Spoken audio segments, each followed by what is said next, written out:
All right, welcome back to what I think is going to be our final episode in this series. And we're talking about the last kind of three items over here on the toolbar. And I almost like, I almost thought about not doing this episode, truthfully. But I figured people would want to at least know what they are. I think these are the most three useless features in here. But there could be certain situations that potentially you might use a couple of them. There's one that I would be pretty shocked if you ever used, but we're going to go over them and talk about them anyway, just in case, so you're not just wondering what those last three mysterious items on the toolbar are after graphing. And we're going to start with what is called Mammoth Braille. Okay, there's this little icon, looks kind of like, well, the elephant-looking mammoth thing, with a little braille there, a little braille icon next to it. And so if we come out here and grab our mammoth braille, we click on our document here. It brings up a text box here, and it says, where do you want to put it? How big do you want it to be? The main thing we're concerned about here, because unless you want to use the accessible placement tools, the main thing we're looking at here is what you want to say. So I'm just going to write capital H-E, hello, and then I'm going to hit OK. And it puts it into my document. Okay, and now you can grab on the corners and you can stretch this out bigger or smaller to whatever size is comfortable. Or I say comfortable, whatever size you would like. Now, Mammoth Braille is not to be mistaken for something some people might have heard of or may have been looking for when they discovered this, called Jumbo Braille. Jumbo Braille is larger Braille, which has the Braille dots aren't actually any bigger. The Braille dots are the same as any other Braille dot in any other Braille printer. Dots on Braille printers are a fixed width to whatever model Braille printer you have. Some are slightly bigger, some are slightly smaller. Anyway, getting off into the weeds. But anyway, Jumbo Braille is the same Braille dot size as normal Braille, but it has more spacing in between the dots.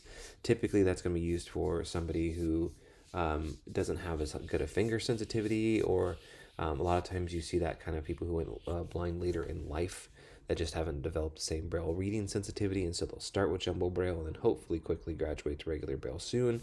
Anyway, Mammoth Braille is not that. You might kind of seem like that, and you're like, oh, look at these big, huge Braille dots, widely spaced.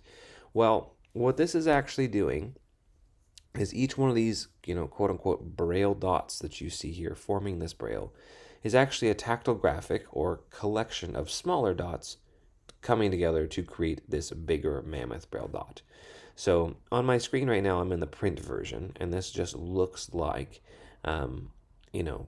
big, huge blue Braille dots. But if we actually switch over to our dot view and look at how this is going to work, you can now see that these are actually little tactile graphics of, that are forming these bigger dots. And now again, we can scale it up or down, make those bigger or smaller as appropriate. Hopefully somebody finds a cool use for this. The intent is for this to go on YouTube. So if there's anybody on YouTube watching this, and they have a good use for this feature, will you please put it in the comments for me below, because I have yet to find one. And so this is option number 1 right there.